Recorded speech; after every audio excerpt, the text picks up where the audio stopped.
Welcome. In this quick guide, I'll show how to mute reminder notifications on Instagram Web using your PC, especially with the latest update where things have slightly moved around.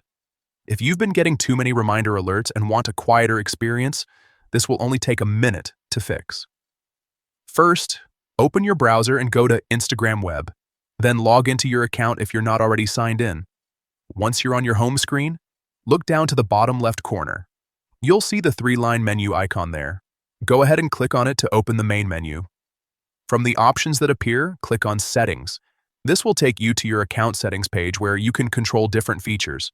Now inside Settings, find and click on Notifications. This section lets you manage what alerts you receive and how often you get them. Next, look for Push Notifications and click on it. This is where Instagram organizes all the different types of alerts you might get, including reminders. Scroll through until you see the Reminders option. Once you find it, simply select Off. That's it. Instagram will stop sending you reminder notifications from now on. This is especially useful if you want fewer interruptions during your day or just want to clean up unnecessary alerts without turning off everything else.